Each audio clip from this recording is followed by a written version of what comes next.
Bright lights, big city, a few words.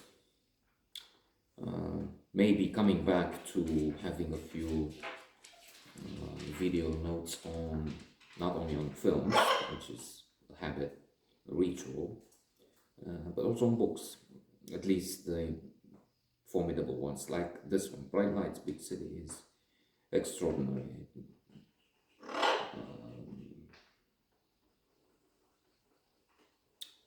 I've written some notes while reading it here. Outre, vivid, modern, maybe postmodern, dazzling, intoxicating, inventive, mystifyingly hilarious. And it's to read again and again. Fabulous. In fact, it comes out of the list of 1,000 novels everyone must read, which you find on the Guardian site, if you're interested. In the comedy section, which starts the list. It's written in the second person, you. It's you, presumably the reader. You are 24 years old. Your soul is as disheveled as your apartment. I'm quoting now. And until you clean it up a little, you don't want to invite anyone inside. Then I also put down, funny how this is also your story. It's because it's about you and me, but also because I find things similar. I have the feeling that I at least taken someone out of the trailer park land and then got fucked.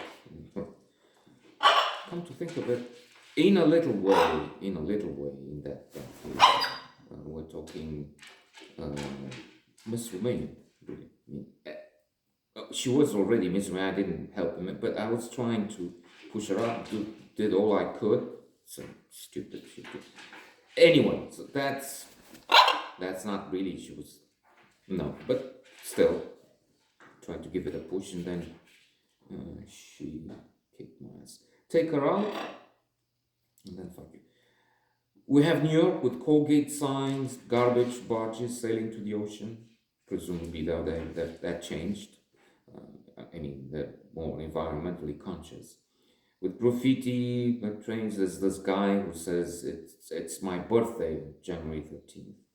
But somehow, again I'm quoting, he makes the sound like a threat to kill you with a blunt object, and then he sits on an old lady.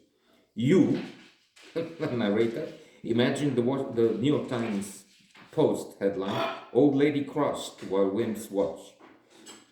You, the hero, anti-hero, Bolivian marching powder, you're on drugs for most of the time. Ted Allagash is a phenomenal character there. A supporting role, but second most important, I guess. Well, there's Amanda. He will not accompany you below the 14th Street because he said he doesn't have a low-life visa. Question, you've got some blow? Quote, is Stevie Wonder blind?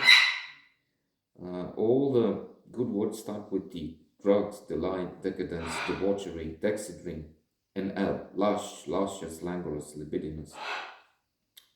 God only knows what happened on Sunday. Presumably he was stoned. Other titles from the New York Post.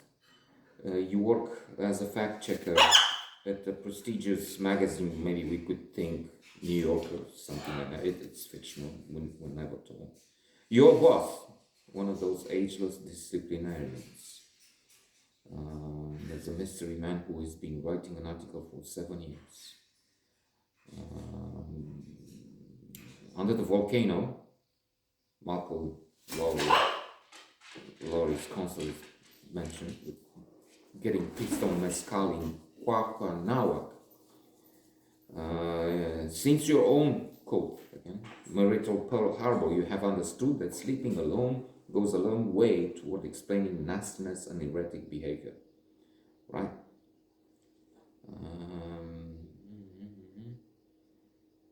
This would be the time, another quote, to commit seppuku.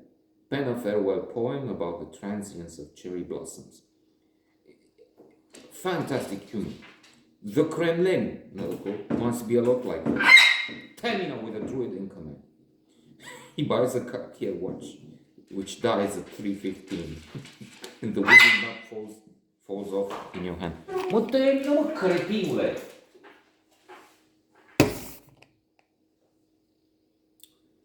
At the intercom, who is it? Narcotic squad. We're soliciting donations for children around the world who have no drugs. That's Ted Aldrich. He was left by Amanda, the ex-wife. She called from Paris and said, that's it.